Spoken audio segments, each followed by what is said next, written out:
Alright, so we're gonna react to the Chris Benoit incident minute by minute by Pinfall and Pixels. Alright, so for since I've been doing true crime content for like the past week, like the way I do it presented nowadays anyway.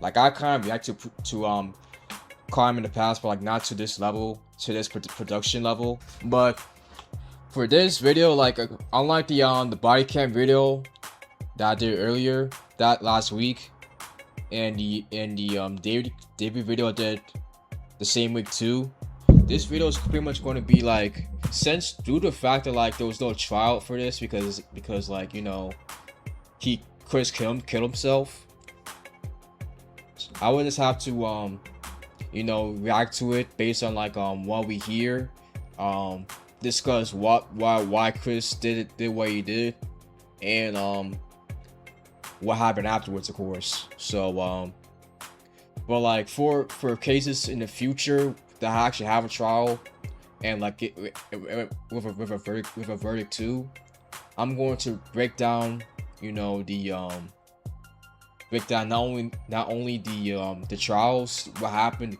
the crime, the interrogations, what happened afterwards, but I'm going to break it down more analytically to like provide more of an insight while also react to a video. So stay tuned, because I got a lot of like trials I want to react to, and like other cases that like I think you will enjoy, because I'm not going to react to like just the known cases that everybody knows about, but I'm also going to react to like cases that happen currently, and cases that like people don't know about that much. So stay tuned for that, because I'm really excited for this project, man. I'm surprised I even did this project earlier, but hey, better late than never. And obviously, this is not an act of rage. It's an act of deliberation. When you do something like this over 3 days, it's not an act of rage, be it steroid rage or roid rage, whatever it's called, or any other rage. Vince McMahon too, like, I kind of did videos about him already, but I feel like that could be a video I could also do for another day. This Now guy's a professional wrestler. The little boy and the mom are dead. June 25th, 2007, Corpus Christi, Texas. Inside the American Bank Center. It's late afternoon, around 4 p.m. local time. Backstage, people are already dressed to wrestle. Their gear is laid out, production sheets are printed, and the show is hours away from going live. And then the call comes in. Police in Fayetteville, Georgia have entered the home of Chris Benoit.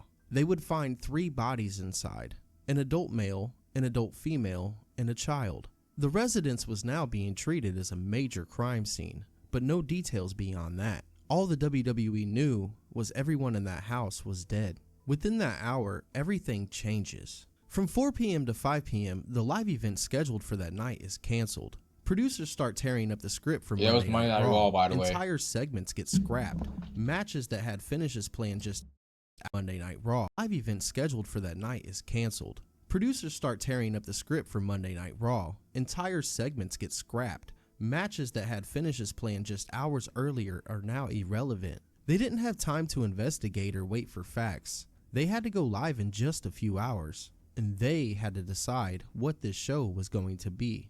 Around 5 p.m. the decision is made. This won't be a normal episode of Monday Night Raw. It will be a tribute, a full show dedicated to the life and career of Chris Benoit. And at this point, nobody in that building really knows. Yeah, like, and the thing is too, is like, I don't know, he was explaining later, but what's some kind of crazy is that like this episode of Raw was supposed to be like a memorial episode for like Mr. McMahon, a character. Like he was supposed to be dead in storyline, but like due to the fact that like someone actually died in real life, he obviously had to scrap that idea. So it's kind of crazy timing. The truth. Not the wrestlers, the commentators, or even the people editing the video packages. All they know is that a respected veteran, a former world champion, is gone. Between 5 and 7:30 p.m., phones are going off constantly. Wrestlers are calling each other. Some are hearing about it for the first time through text messages. Others are being pulled aside backstage and told quietly, one-on-one. There's confusion in every direction, and people are asking the same questions. What happened? Was it an accident? Was it carbon monoxide?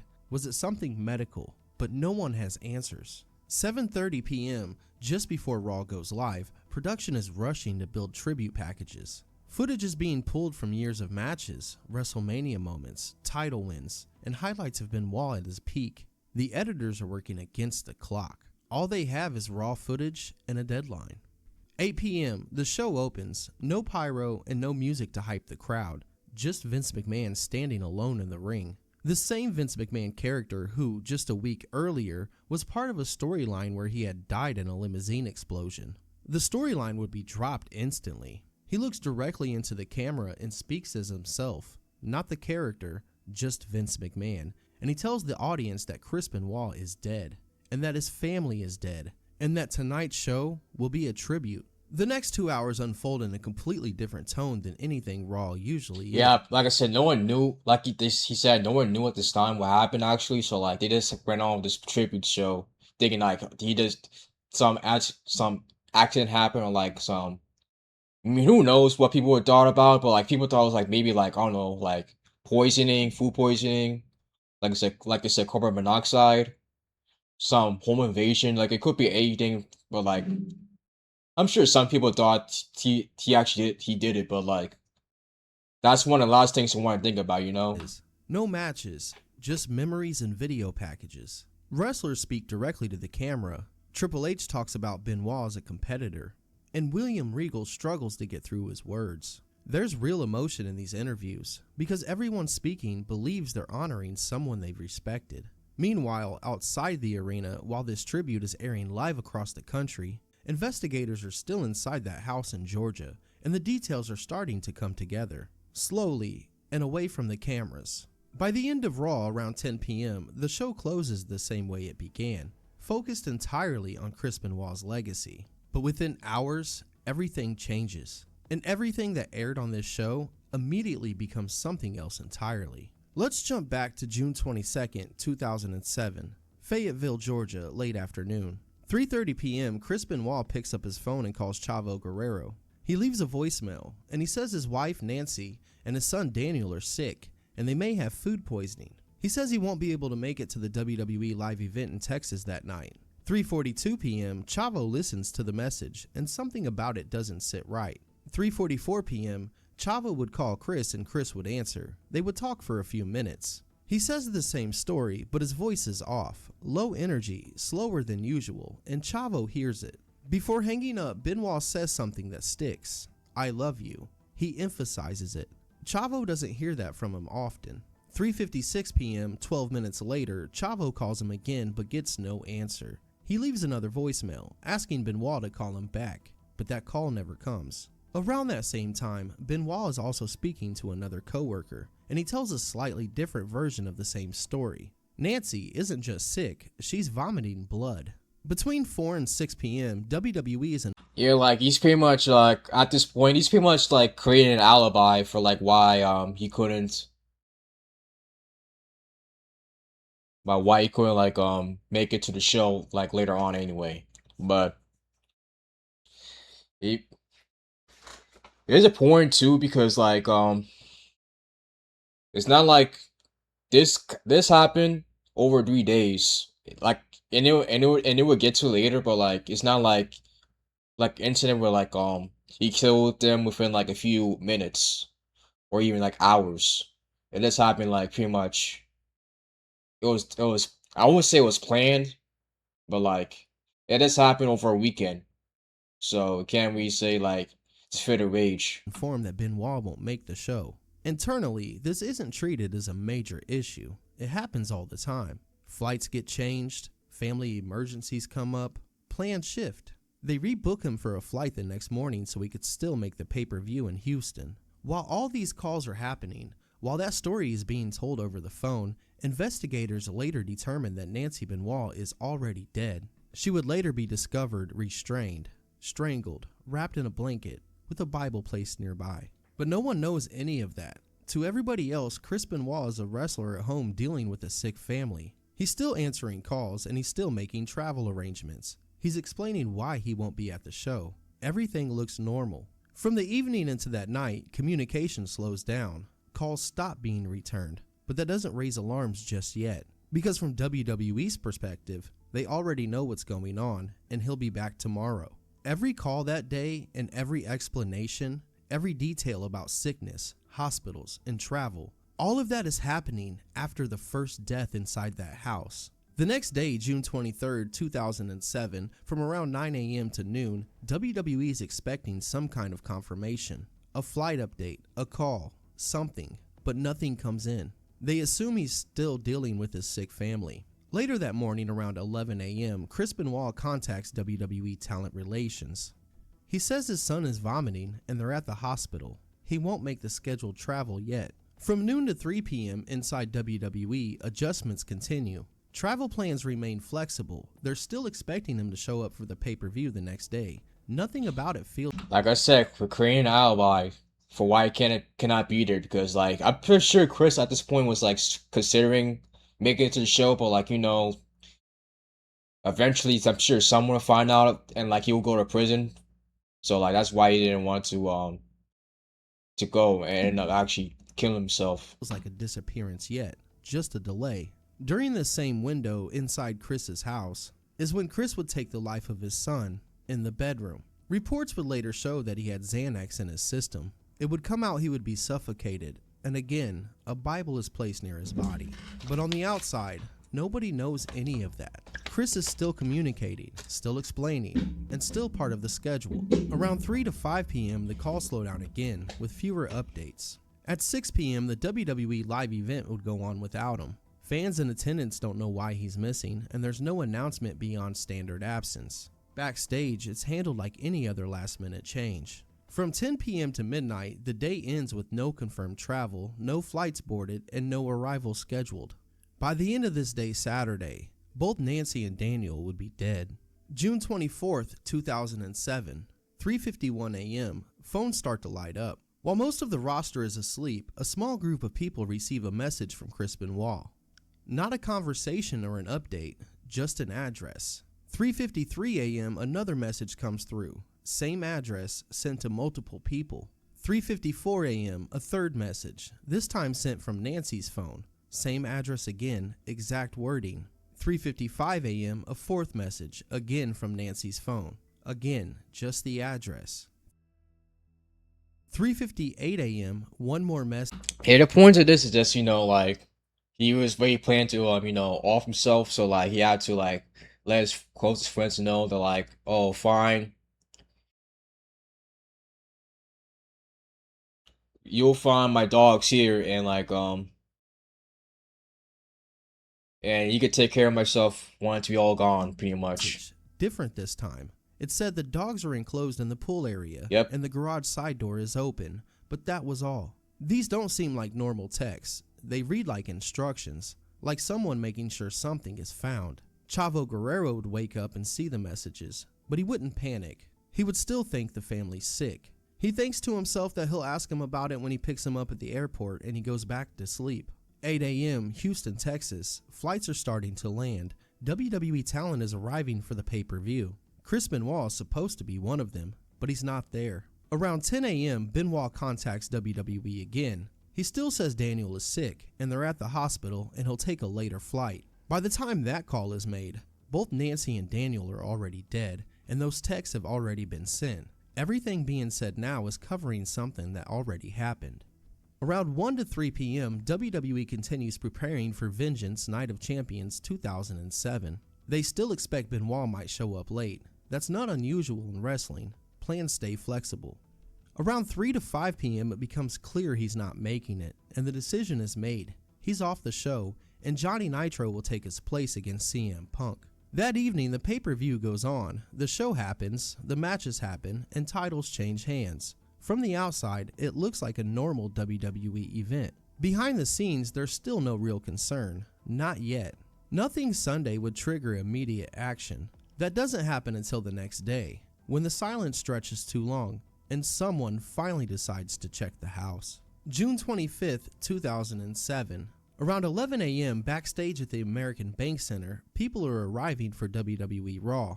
Gearbags. And like the thing is too is like with certain people, especially with Benoit, like he was like someone that always like stayed on time and was professional. Like he never like missed flights or like missed a show really. Like you like we all know those people that like always stay on time and or always like be on top of the bullshit at work. That's he was pretty much that person. Come through the doors, production is setting up like any And other. also, you know, it's funny because like some people you don't know until something's going on just based off that fact. Because like if I were to like get off work, I mean if I was to um um you know like not arrive on time, then like some people would probably be like, and whatever. But like certain people like it's like oh something's going on for real. Their Monday, but one thing hasn't changed. No one has heard from Chris Benoit, not since the previous day. 12:30 p.m., the text messages from early Sunday morning finally get shown to WWE officials. Chavo Guerrero and others would bring them forward. Now, for the first time, people higher up are seeing them, and that's when the tone would shift immediately. At 12:45 p.m., WWE would contact the Fayetteville County Sheriff's Office. They would explain the situation and ask they do a welfare check at the Benoit home. I just spoke to one of the other officers there. My name is Dennis Fagan. I'm a retired detective in New York City. I run the security for World Wrestling, and one of our wrestlers that lives down there is missing. And he told me just to say we need a welfare check done. Okay, what's the address? 130 Green Meadow Lane. The zip code is 30215. All right, Dennis, what's your last name? Fagan, Fagan. And what's his name? Chris Benoit. It's spelled Benoit. Okay, and he's a wrestler? Yes, what happened, he's a very religious gentleman, and yesterday he was supposed to show up at a pay-per-view and never got on the plane, never showed up. They tried to reach his wife, Nancy. She doesn't answer. They tried to call his house. It's out of character for him. Yep, exactly. So at 3 o'clock this morning, there was a message left for one of the other wrestlers, and basically it says, the dogs are in the backyard, the back door is open, goodbye. And that was it. Dogs in the yard? Yes, and the back door is open. He didn't say anything else, and that was it. The message was left at 3 o'clock this morning for another wrestler. That call is the first real escalation. Up until now, everything has just been assumption. 1:30 to 3:30 p.m., time slows down. Backstage, people are waiting. Some know about the text and some don't. Information is spreading, but not evenly. And there's no official statement yet, just quiet conversations and rumors. 4 p.m., police arrive at the Benoit residence in Fayetteville, Georgia. They enter the house, and what they find changes everything. Inside, they would find Nancy, Daniel, and Chris Benoit all dead.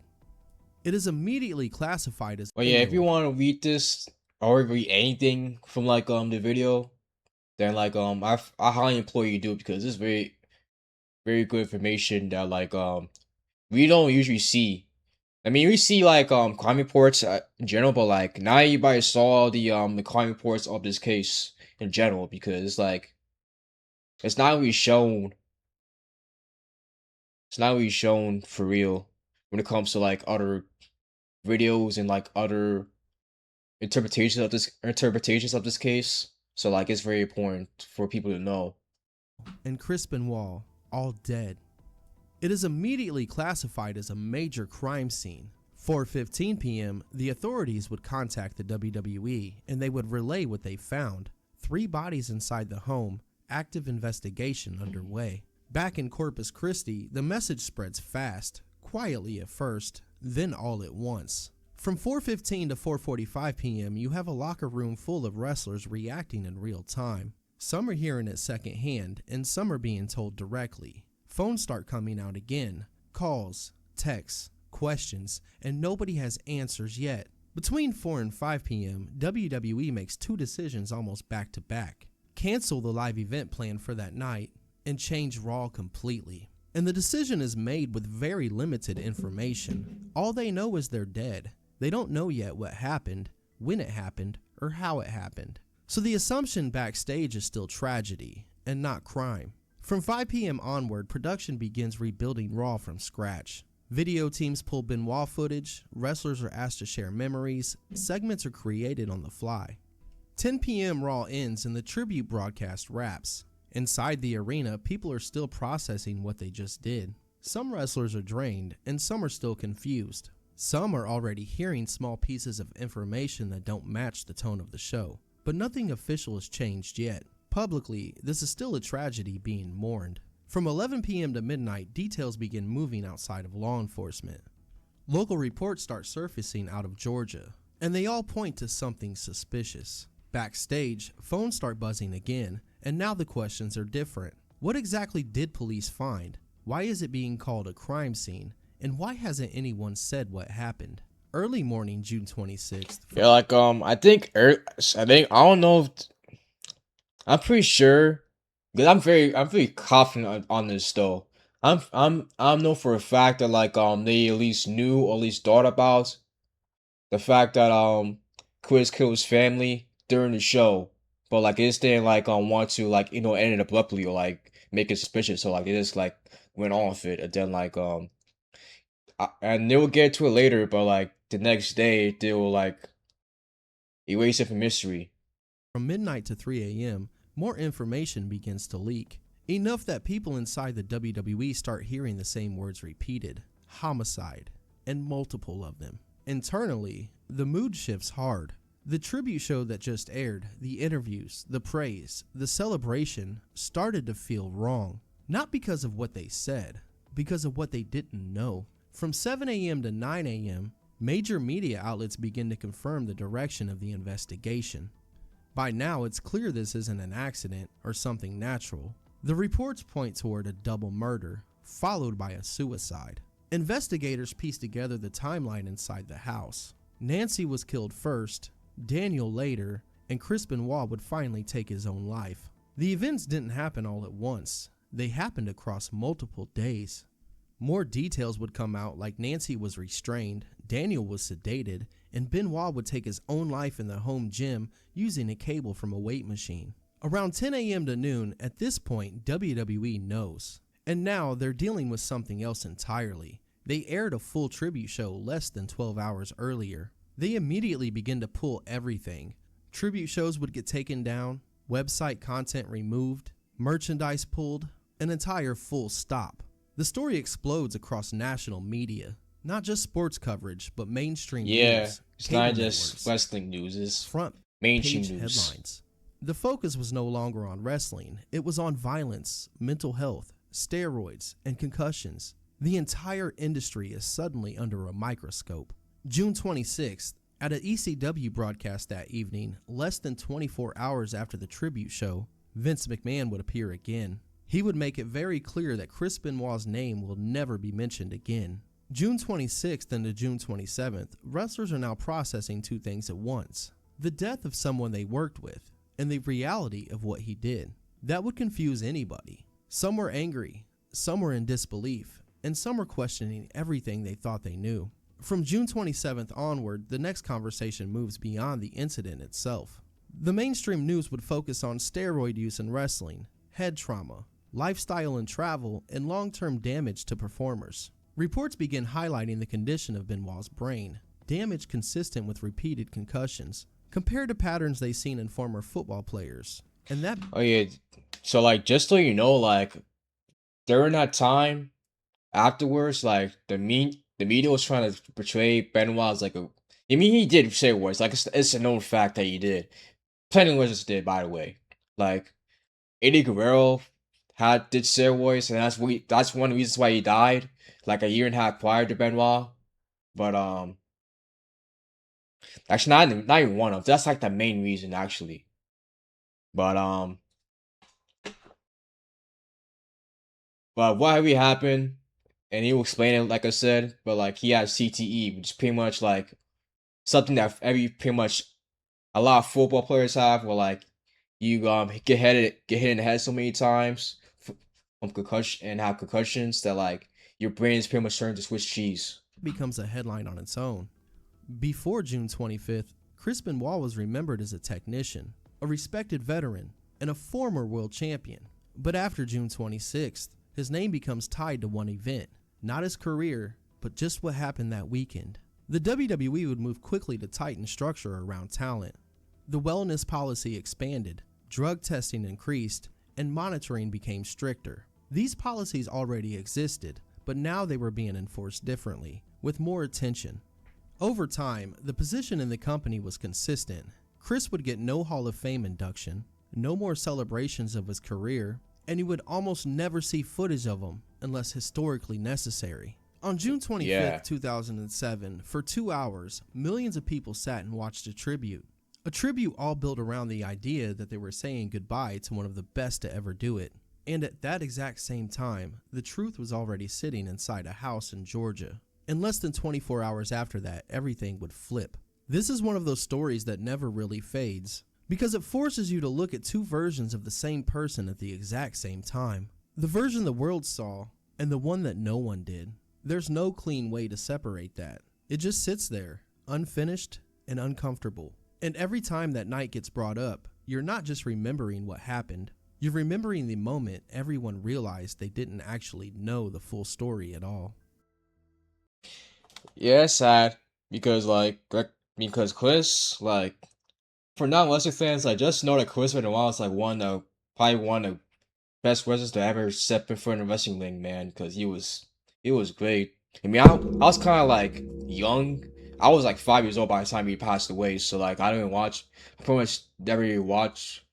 I mean, I watched it, but like I didn't watch it like that, wrestling. So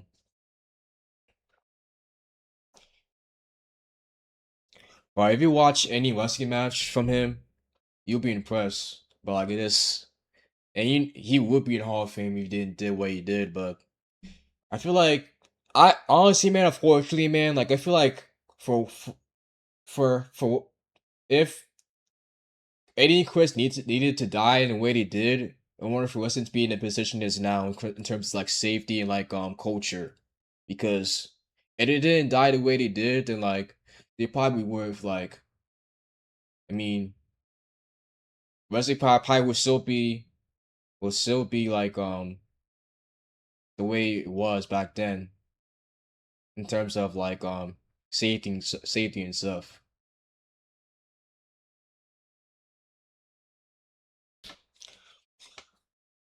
But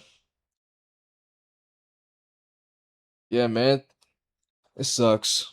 But yeah, let me know in the comments if I missed anything.